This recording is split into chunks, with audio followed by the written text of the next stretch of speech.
did. So I made a decision when I was young that I wanted to pursue this path that I'm on now, by way of me selecting the University of South Carolina, because they had insurance programs. And this is way back in the day when there weren't many schools that had insurance programs. Many had actuarial programs, but not many had what I'll call risk and insurance programs. And I made a decision early on to pursue a career in this space. And that was really driven by family influence. I had an aunt who's passed on, who was one of the first females of color to reach the officer level at AIG.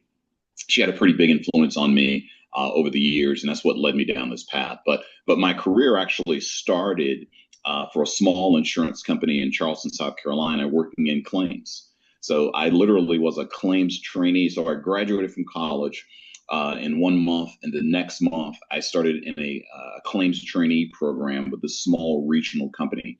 And I sat in a conference room, in a classroom, for like 4 months, learning everything you could need to understand about claims. So how to take a recorded statement, how to investigate an accident, and this is back in the day when if you're a claims person, you did everything. You weren't specialized. So I might be writing a sheet on a Honda Accord one day. The next day I'm on a roof looking at a house. So you did everything. But I learned how to understand the nuances of coverages. I learned how to understand the nuances of engaging with a customer and the relevance and the importance of customer service. And I learned how all of it came together through my start in claims. So that was the beginning for me. And then I've had the opportunity to work in all of the functional areas. And that wasn't a program, that was by design on my part. I always wanted to lead a company. And my simple belief, talking to my 24-year-old self, was if I'm going to lead a company, I need to understand all of the key functional areas that make an insurance company go. So I need to work, I started in claims. I was like, well, I need to get in sales. I need to get in product. I need to get in underwriting. So I did all of those things before kind of moving into my first general manager chair. And that really continues to shape how I view the business, because I'm able to see it and understand it from all of the functional areas and all of the angles across. And that really is kind of the foundation that kind of led me to where I am now. Yeah, Terrance, it's actually really interesting that you mentioned that, because that's part of the impetus even for this Coffee Conversations program. Yeah. We were talking to a group of actuaries, really smart folks, really fantastic technical chops and modeling, pricing, reserving, whatever you want to call it. But a lot of times, we put our heads down and we're doing our reserving, we're doing our modeling, we're doing our pricing, but we don't know what matters to our claims folks. We don't know what matters to our underwriters. We don't know what matters to our marketing folks. Yep. And so I'm really glad that you mentioned that, because I think that leads into our next question. When you talk about all of those experiences shaping your leadership or shaping your approach to leadership in an insurance company, and your lens on that, what was really that first opportunity that you got to kind of put all that together and lead a P&L or lead maybe a large functional area, across a large jurisdiction, maybe nationwide or regionally or whatever? Yeah. Really good questions. So, and it's interesting as I think back on my journey, and I always say you learn a lot about people by hearing and understanding their journey. And as I stated, I'd worked in all the functional areas, and I actually led, before I get to the GM part, I actually was in claims, and then I was in sales. And I remember getting a call from a leader, and I was at Nationwide at the time, getting a call from a leader asking me if I wanted to be considered and in the candidate pool for this role, kind of running, in essence, the underwriting for all of the southeastern part of the country. And I remember saying to her, I said, hey, I'm flattered and honored to get this call from you, but my background. I was a claims person. I'm a sales leader now. And you want me to lead, like 400 underwriters or whatever it was. And her comment was, I want someone who understands claims and how to adjudicate claims. How do we honor the promise that we make? But I also want someone who understands things through the lenses of the agent, through the lenses of salespeople. And you've done these things. So the fact that you've never been a desk underwriter is that's not what I'm seeking to lead this group. So she gave me that opportunity, and I led this group of several hundred folks, and I'd never been a desk underwriter. So that was an interesting kind of point in my career. But then specifically your question, my first general manager role was interesting because I had done all these things, all these functional areas, and I finally was given this opportunity to become what we used to call a regional vice president. And this is back in the day, long time ago. And again, I was with Nationwide. And when Nationwide had these roles called RVPs, regional vice presidents, and you had P&L accountability for a geography, and everything reported to you, claims, underwriting, sales, product, the whole nine. And the company would always send new RVPs to small regions so that they could cut their teeth, so that they could understand what they were doing. And I always make the joke that if you ran it in the ditch, it wouldn't crush the company. so they send me to New England. So I'm a Southerner by birth, born and raised in South Carolina. And they sent me to New England. So I lived right outside of Hartford, Connecticut, had accountability for those 5 New England states. And those were small states for Nationwide. So I probably had less than 400 million in premium in those states. But that was my first role as a GM. And I did not come out of the gate well. And here's why. I've shared this story many times publicly, that my first GM assignment there in New England, I'm excited, I'm pumped up. I finally got what I've been kind of pursuing all these years. But the mistake I made was I had worked in all of these functional areas. So my belief was I'd go to my claims person and say, hey, to be successful, just do what I did. Here was my roadmap. Here was the flow. Here's what I went to my salesperson, said, hey, to be successful in sales, do all these things. That's what I did. So that's what I did. That's not how you lead. That's not how you lead at all. The way you lead is you create a vision. You create an aspirational kind of North Star that can excite people. You try to rally folks around a common theme or goal that you're striving for. And you give people parameters, but you let them lead. You let them run their organization. So I would say I stubbed my toe the first 6 months. And I was fortunate that I had a number of mentors within the organization. And one of them reached out to me and was like, dude, what are you doing? I'm hearing some stuff about you. and I praise him regularly. And I'm still in touch with, he's retired, but I'm still in touch with him because he was like, look, man, I'm hearing that you're microing this stuff. You're controlling all this. All right. So I had to really back up and take a look at, how do I want to lead? Because again, leadership, I always say leadership transcends everything. And if you can lead, you can help a team to run through a wall and to crush results that they don't believe are even remotely possible. And that was a big kind of transition for me from a leadership standpoint. But that was my first GM role.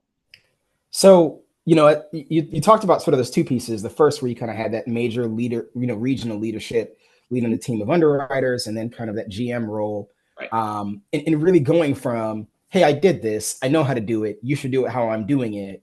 Right. So that mentor obviously played an important role.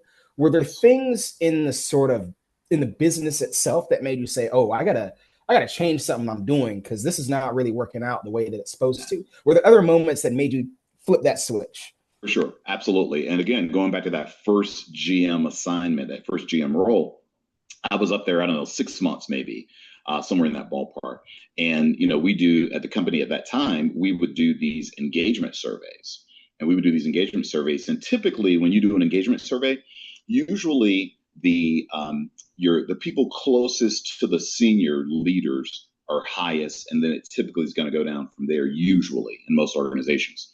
So for me, that first engagement survey, my employee engagement levels was higher than my leader numbers. So which was like, all right, something's wrong. Even though we're getting some results, we're starting to make traction, but there's something wrong.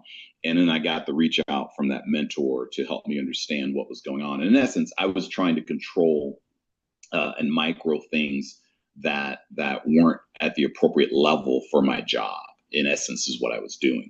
But again, I was able to kind of pivot and readjust. And that's when I really began learning the art of how do you vision? How do you craft that message that can excite people? How do you rally folks around something that is aspirational, that's exciting for them, all those kinds of things. So that was a pivotal moment for me from a career standpoint. But there were various things that helped me to understand it, and then I got the phone call that really just cemented all of it for me. No, that's fantastic insight, and I think for me, it's uniquely relevant because I spent the last 4 or 5 years of my career in startups, and that's a tension that you always face in terms of how deep do I go into doing this task versus zooming back out, letting my folks kind of do what they need to do to grow what they're trying to grow. So that's particularly resonant for me. It's an interesting kind of just concept that I think it takes time to develop and understand. I always tell my current leaders that work with me, I say that you need to have the capability to zoom in, but you can't live there. You can't live there, because if you're living there, then why do you have, VPs that are reporting to you or whatever the case? So you got to be able to zoom in when appropriate and then zoom out and operate at the right level. And that's something that I've always kind of taken from that assignment in New England all those years ago that I try to adhere to. Now I can zoom in. Literally this week we had quarterly business reviews, and I still sit through quarterly business reviews. And if there's an area that I'm concerned about, I can zoom in, on performance wise, because I understand the equation. But I try not to zoom in unless I really intend to do it, so that everyone sees, all right, this is a concern. Right. Beyond that, I try to kind of keep it at the appropriate level, with my focus obviously on the long term from a strategic standpoint. No, that makes a ton of sense. I think so I want to ask maybe some questions that are particular to the majority of folks on this group. Sure. So again, we're talking to a group of actuaries, real technical folks. The training is long. It's very mathematical. Smart folks. And I'm sure you've worked with many of them in your career. Absolutely. Based on your experiences, and this is across domains, whether you were in sales or leading a P&L or underwriting or whatever it was, and your experience with actuaries, where do you think we have the opportunity as a profession to contribute increased value to our organizations? And what are the things that, as you think about actuaries that you've worked with over the years, yes, we have an opportunity to develop to become those strategic leaders in our organizations? And for context, that's something we're interested in IABA, right? Hey, we're getting folks into the profession. We're figuring out the pipeline. How do we help our leaders take the next step? How do we help our members take the next step? Yeah. It's a really good question, and it's so interesting because there are times when actuarial folks have this stigma that's probably not always appropriate. That's probably not always even accurate even. But what I would say is that I have worked with the full spectrum of actuaries over the years. I worked with people who did not want to engage with me, didn't want to talk. They just wanted to send the data. I've engaged and worked with folks who were brilliant at understanding the nuances of how we price and how we pull the appropriate levers to get to our goals, but didn't want to really engage in a manner that was compelling. So I think my advice would be find ways to translate your data into a narrative, into a story, into a means of conveying your intent, so that you can bring everyone along. Is what I found, and I've worked with actuaries who were incredibly skillful at that. What I'm describing right now, I work with folks who sat at my table regularly, my leadership table regularly, who could come into the room and go deep and talk about coverage issues and pricing, where we were in a given area and what our gaps were, but they could do it in a manner that everyone around the table followed, understood, and could align with what we were trying to do and why, et cetera. So the short answer to your question is how do you ensure that you're bulking up your skills in storytelling, in creating the narrative, in ensuring that it's not just the numbers, but it's the narrative around the impact to those numbers. What does it do to affordability? What does it do to elasticity? What does it mean for retention? I mean, so really trying to have that dialogue so that people can more easily relate to whatever you're conveying. And to me, the people actuaries that I work with over the years that are incredibly effective, they are artful at what I'm describing there. Very, very artful at it. Yeah, it's interesting that you say that, because I think about, the first 8 or 9 years of my career were, in a deeply technical role. I was doing modeling and capital management. And I think about, the guy who started that team that's now the president of the division and the best modeler I've ever worked with, and just vastly different skill sets. The guy who's the president of the division, I mean, great at narrative. His friends are marketing and salespeople. The other guy, best coder I've ever met. But if you asked him, hey, how does this work? He's just like, yeah, why don't you just go play around in that spreadsheet? And so I think that piece about narrative is something I even witnessed in my own career. And so it's very useful to hear you say that from your leadership perspective, to say, hey, this is what's kind of helped people propel themselves, in their career, making what they're doing relatable, making what they're doing, understandable to the rest of their stakeholders. For sure. And just to add on to this, Nana, I would say that what I'm describing here is applicable to almost any functional area. Mm-hmm. Is you've got to be able to craft the narrative story. I think the art of storytelling is something that you don't see as much of in today's corporate world as you did 20 years ago.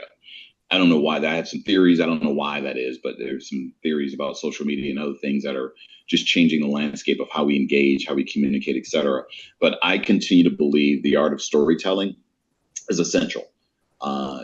Whether you are managing a team of 10 people or whether you're managing a company of 10,000 people, I believe the ability to convey a story in a manner that's compelling, that is invigorating, that can drive a level of excitement. I think that's just necessary, regardless of where you are functional wise. No, most definitely, and I think that's a good word for the folks on this group. If folks have questions, start putting them in the chat. Feel free to start putting them in the chat. We'll kind of start our Q&A in maybe 5-7 minutes. We got a couple of more kind of pre-prepared questions. And then we'll open it up for Q&A. So if folks have questions, please feel free to start putting those in the chat. I think one of the things that we're also trying to think about at IABA, and how do we continue to promote this discussion and this discourse amongst our members, is kind of the where our industry is headed, where our profession is headed, and what's the role that we have to play in it. And so thinking about us as insurance professionals and changes in the world, whether we're talking about economic disparities or economic equity, whether we're talking about technology and the influence of AI, whether we're talking about migration, other societal trends, all of these sort of macro trends that we're all contending with. How do you kind of pay attention to them? How do you think the industry should be paying attention to some of the major ones that might be on your mind? And what are some of those major ones that are on your mind that we need to be thinking about and we need to be positioning for ourselves for as professionals and as an industry? Yeah, that's a mouthful. That's a broad question. I'll zero in on a couple of areas that are top of mind for me that link to some of the things you referenced there. The first one is the uncertainty in the marketplace that we're operating in right now. I've been in the insurance industry for a long time, since 1990, and I don't know that I've seen in the last 20 years the level of what I'll call economic uncertainty that exists today. So when I think about that, and I think about yesterday the Fed dropped rates again, but kind of reference the fact, without saying it, that we don't necessarily see another rate cut coming this year. And because they're concerned about inflation that continues to be a challenge and continues to be a drag, the job numbers that are not going back up the way some projected they would, the fact that when you look at wages continue to be suppressed and you don't see them going up or escalating at the pace of inflation and some of the other things that I referenced a second ago. So all of these things rolled together are causing concern for me as it relates to our customer. So to give backdrop on TruStage, so we are an insurance company that literally was started by credit unions 90 years ago. And our primary mode of distribution, 65% of my revenue is through the credit union system. So we provide insurance protections for credit union members and also for others, even outside of the credit union space now. But my concern is the volatility of the marketplace and the economy and the implications it has on our target customer. Because my target customer is, we call them a middle market consumer. And we have tons of data about our customer, and we do surveys with them all the time. And this uncertainty is causing anxiety. This uncertainty is causing them to kind of pull back, so to speak, on discretionary spending. And I make the comment all the time that, one of the personas for our target customer is, we have a persona that is a single mother of two who works a job and has a good wage, but she doesn't have significant discretionary income. And when she starts to make the decision to pull back, and she's got to figure out, am I going to pay for my life insurance or am I going to pay for my cell phone bill? You guys know what happens. The life insurance goes in lapse. So I'm concerned about the financial well-being, the economic instability that's going on right now as it relates to our target customer. And even though sometimes people get confused because, well, the market's soaring. The market is soaring. But when I think about middle market consumers and the impact of what they're facing right now with all the things that I just talked about, that's a big concern for me. So what are we doing about it? We're trying to keep our costs down so that we can drive affordability, because that's a significant part of importance to our customer base. We're trying to create ease and efficiency for them so that they are not forced to make a decision and cut back on their insurance protection, which is something I think is vital for most households. The other area that is top of mind for me is technology and AI. I'm not going to, like most CEOs now are saying, well, I'm going to drive AI across my organization. I'm going to reduce my work staff by 50%. That's not how we're thinking about it. My belief is that AI, if used properly, can continue to advance how we do what we do, creating efficiencies, allowing us to use our people to do things that still require levels of judgment that I'm not prepared to give up to technology. That's a short way of saying it. So, but we are investing right now in AI. We're finding ways to ensure that we're implementing it and embedding it in much of what we do across the organization. We're tracking all of the inputs from it, the data from it, to ensure that we understand what's happening, and we're also still keeping humans involved in most of it overall. So I'd say the economy is one concern for me from a global standpoint, the AI and technology and where things are going longer term there, and the focus on it overall. And then this uncertainty that continues to exist across the board. So there's a lot in that, I know, but those are the big things that are top of mind for me right now. I think I want to click into a couple of those real quick, if you'll allow me. Of course. The one thing that was resonant for me was kind of the impact of the broader economic trends on the sort of dinner table issues. I think about a conversation I had with a customer the other day, trying to wrap up an enrollment. And she's like, well, I had to make a decision about what I was going to do with this life insurance. And so those conversations are very real. And if you're, whether you're an agent or a customer service rep, I'm sure folks are hearing those conversations. And then similarly with the AI stuff, I work on a team that's, 3 of us and change. And so best believe we're using the AI tools as best as we can to, whether it's create content or map processes or whatever it is. Absolutely. With respect to, let's say, even those two things, what is your advice for even your own team members, right? The folks that are in middle management that will become senior leaders, the folks that are in the earlier parts of their careers that will, evolve or develop or grow into these roles in a different type of economy and technological environment. What are you saying to kind of encourage those folks to be prepared for what those environments look like? Yeah, that's a really good question. A couple of things I would say to that is, number one, I always tell everyone this. You have to ensure that you are always in what I call continuous learning mode. You should always be in continuous learning mode, which means you are seeking to add new skill sets to your kind of toolbox, that you're trying to find ways to delve into spaces that may be outside of your traditional area, so to speak. I was that guy when I was growing up corporately. I was that guy that would raise my hand. Somebody, you want to lead a cross-functional project of we need to consolidate from 18 call centers down to 12. I'll lead it, even though I'm not a facilities person, but I'll lead it. I was always the guy that raised my hand. I was also always the guy that was push the envelope around what I call new ways of thinking and innovation. So, I had a prior CEO that tapped me to kind of create an innovation team. And one of the instructions I had, one of my marching orders was to find ways to disrupt our core business. So I'm in the business, and I was told to find ways to disrupt the core because I've always had that mindset that I should be continuously learning. I should challenge the status quo. I should find new ways of thinking, et cetera, et cetera. So I would encourage others, all of you, to think that way overall. And I encourage our team members to think that way as well overall. Your other question about how that relates to the technology piece, you've got to embrace it. There are people that are fearful of embracing the technology that we're talking about because they're saying, well, I don't want to make myself obsolete. And I understand that mentality, but I would say you should lose that mentality and find ways to embrace the technology so that you can demonstrate that you're that continuous learner, that you're willing to evolve, and that you're willing to look at new ways of getting to the same destination.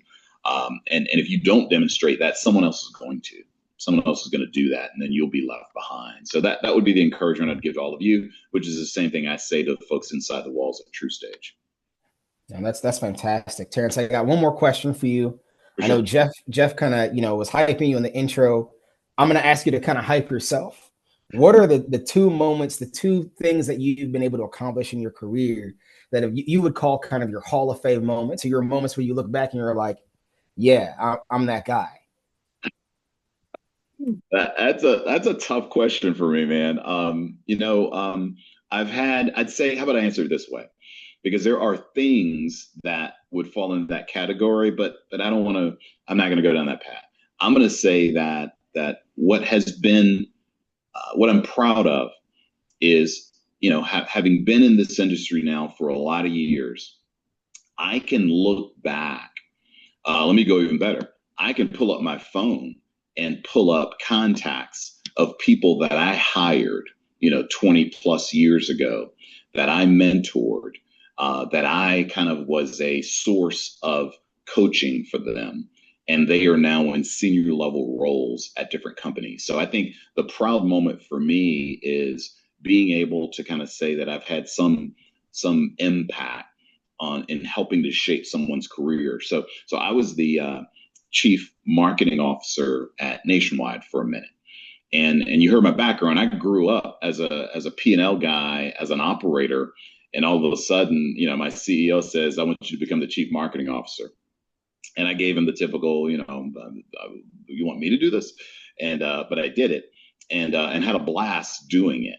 But when I decided to leave that role and I actually left the company, I actually suggested to the CEO, here's who I think should be the CMO to take my place. And it was someone that I had hired a couple of times over 20 years and was able to kind of help play a small role in shaping his leadership from a development standpoint. So those are the things that I'm most proud of. So it wouldn't be a thing; it would be the who that I've been able to impact, and it's a long list, and I'm proud of that. Sure. No, I think that's equally fantastic, right? To be able to look back and say, hey, I was able to contribute to people's success and people's development. Yeah. That's what we've got for prepared questions. So if folks have questions, if you could throw your hand up, we'll call on you to kind of take these questions for Terrance. That'd be great. Jeff, I see you. I see your hand up. So why don't you go ahead first? Yeah, I was quick, man. Terrance, one of the things that resonated with me, and I wrote it down, where you said you zoom in and you zoom out. That is often, I have found as a new leader, one of the hardest things to learn how to do. Yes. How do you learn how to, I can zoom in real good, right? I got that part down. How do you learn how do you zoom out? So I'm done, I've zoomed in. How do I zoom back out? Yeah, Jeff is a really, really good question. And I would say that I learned to do that over the years. I wasn't always kind of natural for me because my natural instinct, I'm a somebody who's going to get the result. That's how I grew up corporately. So my natural instinct is to do exactly that. But I'd say the way I've learned how to zoom in and zoom out is I have to trust the people around my table. And if I'm going to drive a culture of accountability, if I'm going to drive a culture where I am trying to encourage leaders to make decisions, then I can't make all the decisions. I can't make all the decisions. I tell my leaders right now, and I've done this my whole career, that I will never tell you who to hire or fire, but I will hold you accountable. So if you hire the wrong person, I'm going to hold you accountable. So I always tell them that you make the decisions on who you hire, on who you fire, but I hold you accountable. So I really think it comes down to a level of trust with your direct reports, with your team. It comes down to a level of you being able to understand when things are going downhill, and you can see it. If you can zoom in, you can see it's going downhill. How do you provide that coaching? How do you provide that getting them back on the right track before it gets too far down in the basement, so to speak? But it is an art, Jeff. It definitely is an art. It's not a science. But I've learned to really do that over the years based on my trust in the team around me would be the short answer to that. Because no one wants to feel most people want to feel empowered. And if you are taking all of that away from someone, it's not going to be a fulfilling role. And particularly, I tell my folks that I'm going to hold them accountable, but even they need to learn how to do that because their teams need to feel inspired, need to feel fulfilled, all those kinds of things. So that's how I would answer your question. It absolutely is an art, though, that is necessary long term. The higher you go, the more you're going to have to do that in your careers. Good question. Appreciate that question, Jeff. I'm not seeing any right now. I'll jump in and kind of. No, Lisa has a question. Oh, fantastic! Go ahead. Hi there. So I'm one of these things that's not like the other. I'm not an actuary. I'm a recruiter. And Terrance, we've done work over the years with CUNA and TruStage. So this is just totally an honor to be here listening to you with all of you. But the thing that really just hammered me, I've been doing this for 26 years, placing actuaries exclusively. And you completely hammered in on the one thing that every candidate I talk to, this is what I'm talking about. It's not just the numbers, it's the story that the numbers tell and why. I'm always saying why. Why does it matter? Why does anybody care? Why is this something C-suite should know about? Why should the board be concerned? And don't just throw up, oh, there's a bomb going off. What can we do? Like, come with some solutions. So that art of storytelling and the fact that it is a skill that can be learned. Like you learned how to pass all those insane exams that I can't even get through the sample question of 3 balls of different colors in the urn. What's the probability of, I mean, oy. I couldn't get through the Right. But so I spend so much time on that. So thank you for at least affirming we're on the right track with trying to help people create something that's really valuable. So thank you for sharing that. Thank you. I appreciate the comment. Thank you. I see a couple questions in the chat. So we'll go with Delisa and then Matthew.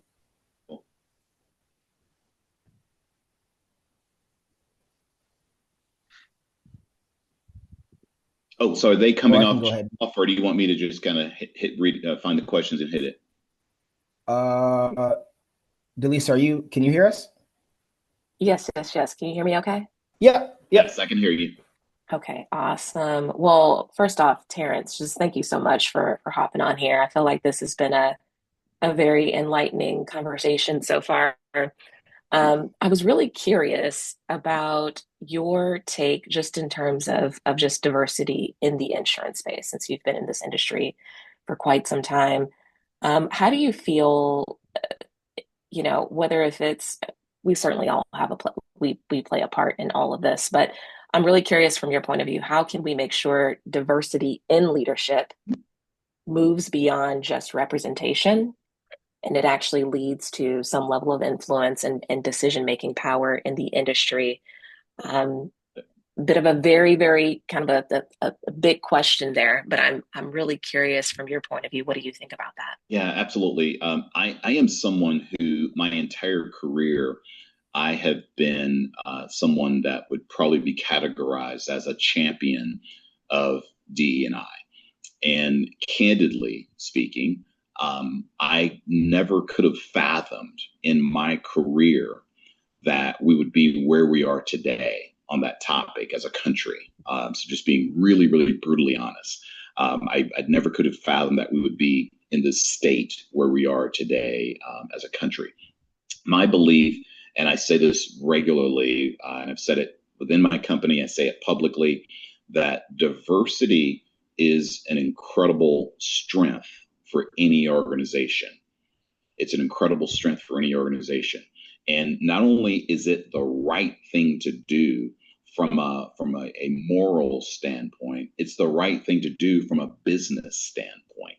And I think about it through this lens, that if everyone around my leadership table has the same perspective as me, I make the joke regularly, and my HR person doesn't get upset about it, but I make the joke regularly that if my entire table was 6'4", Black, grew up in the South, big fan of the Steelers, who was a car guy, who grew up in insurance. If everybody has that background and perspective, then everybody's going to say what I say, and I don't need them there. I need varied perspectives around the table. I need people with different backgrounds. I need people that has different cultural understandings. I need people that have a perspective that I don't have.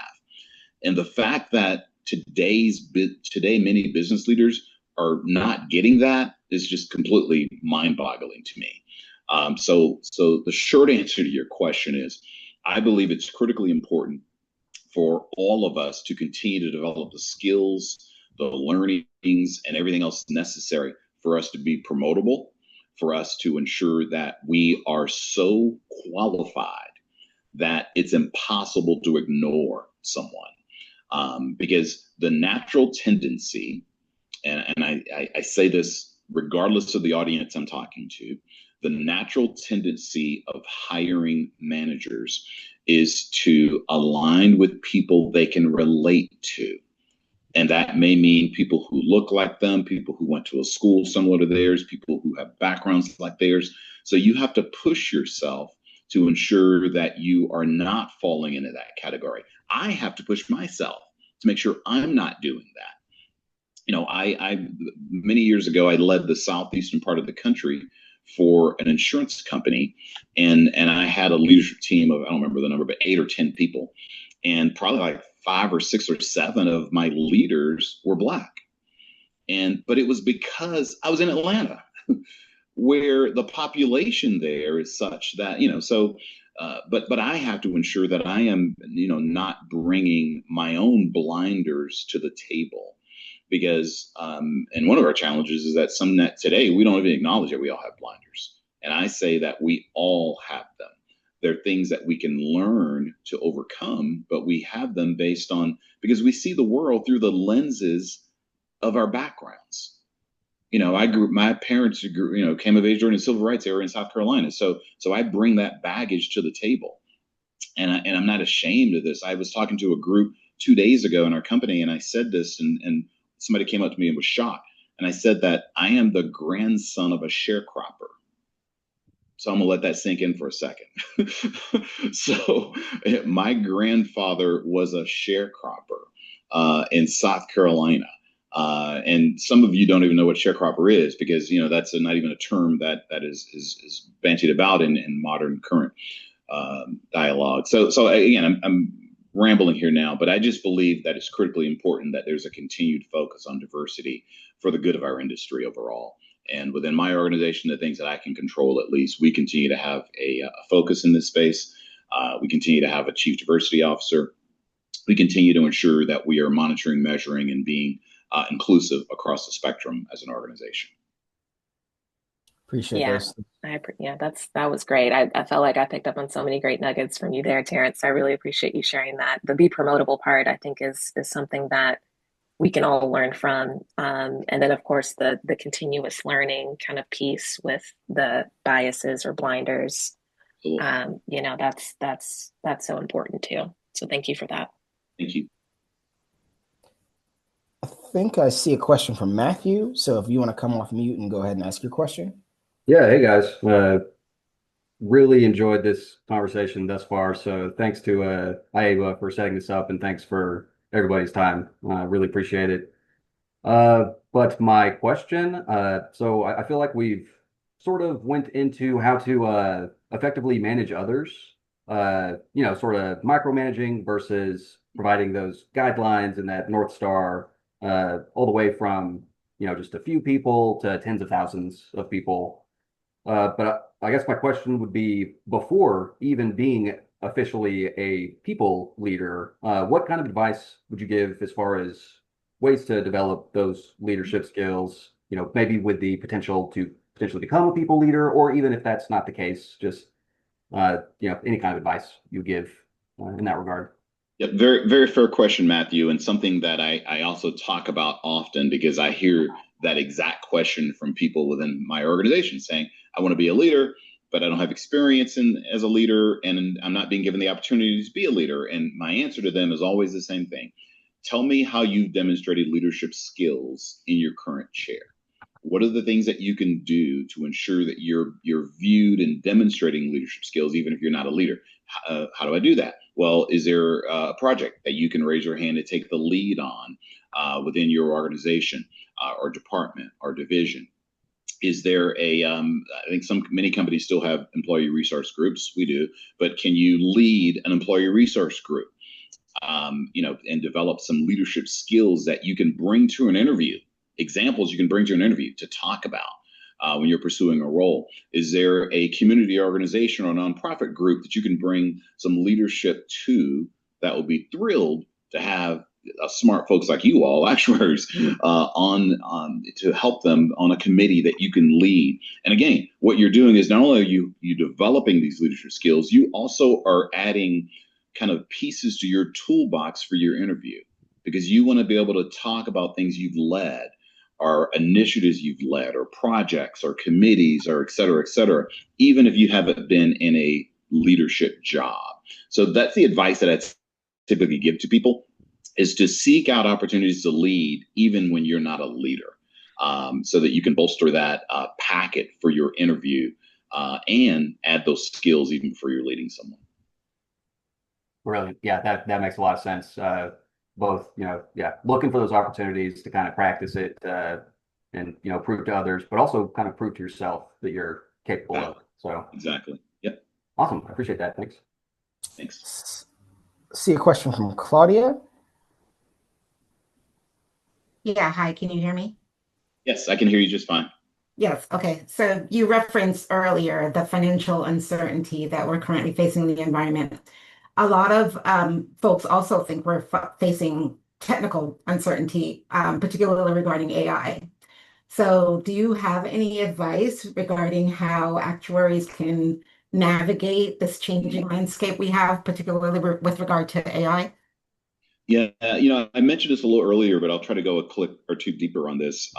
I think the worst thing that you can do in this environment is to be resistant to AI or to technology, to operate in this mode of fear that this is going to eliminate me.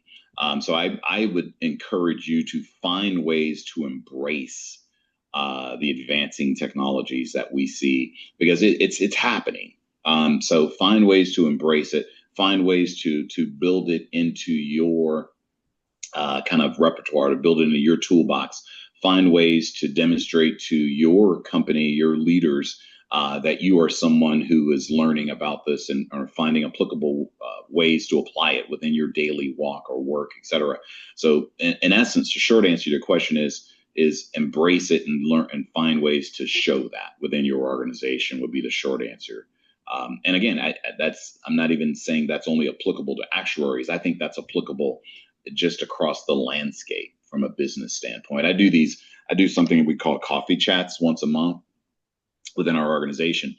And I had an employee a couple months ago say to me, "Hey, you're talking a lot about technology and about AI and all this stuff, but it was one of these deals where she said it like, well, it's not me, but others are really don't want to do this because they're afraid that their job's no longer going to be needed." And I was like, well, tell your friend this for me. and I kind of said what I'm covering here with you right now is that we have to find ways to embrace this, and where necessary, it does put an onus on us, the company, to say, all right, so we need to find ways to reskill, to re-educate, to relearn certain areas where there is a need and be able to move people into if something is no longer needed. So one other story on this one, we had in our investment department, we have a portfolio of $40+ billion investment portfolio, and we have a number of different investment areas. One of them is real estate, commercial holdings. And in some of those, when our folks are going through and considering an investment, we get these massive packets, with 300 pages of material about an apartment building or about a structure or whatever. And the way this used to work is they would have to go through this thing page by page, pulling out these various pieces and putting them into a template that allows us to really assess the investability of this property, et cetera. So AI does it for us now. Our folks have built a model that literally goes through these 300 pages and pulls this data out, puts it into our template, and then now allows someone to assess something. So think about the time savings associated with that. And that's just a kind of a rudimentary example of the use of AI. There's a lot of other uses that we're kind of tinkering with within our company that are going to just really move us all forward. And our investment area, they haven't reduced headcount because of that. They simply we've moved people into more judgment prone areas and things that are necessary for them to do. So I don't need an analyst reading 300 pages to pull data and put it into a template if the machine can do that. So hopefully that gets after what you're after, Claudia. Yeah, great. Thank you. Excellent. Thank you. I appreciate the question. I think we got time for one more. We're going to try to squeeze it in if anyone has a last question. Talking to a group of actuaries, I made a joke about the Steelers. Nobody kind of bashed me for that. I'm shocked by that. I made a joke about cars. I hit the car that my Packers just played them. Given that, we'll take the W against our former quarterback. Take the W. Yeah. So Terrance, we really want to thank you for your time today and being able to share your leadership journey and your insights. And especially coming from that background of having done a lot of things throughout the insurance industry, that's what we really want to expose our members to through this program, and kind of what those experiences kind of surface and what we can learn from them. So we're so grateful for your time today, Terrance. We really appreciate it. No, hey, thank you, as I said, for the invitation. I really enjoyed the dialogue, the conversation. I really, I've made this comment many times before that I wish I could spend my entire day doing this, having conversations with folks, talking about career guidance, et cetera, et cetera. One of these days I'll do that when I retire. But I really enjoy just engaging this way. And thank you guys for the thoughtful questions. And thank you all for, and Jeff, thank you for just pulling this all together and ensuring that there's a forum for these types of conversations. And I hope that the group is benefiting from it. So thank you all. I sincerely appreciate it. Thanks so much, everyone. We will likely take a break for the holidays, and so we'll likely be back with coffee conversations in January or February. And we thank everyone for joining today. The recording should be up. Don't hold me to when, but it'll be up at some point. If you want to go back and listen to this or share this with folks who weren't able to join us today. So appreciate everyone, and have a great rest of your day. Take care, everybody.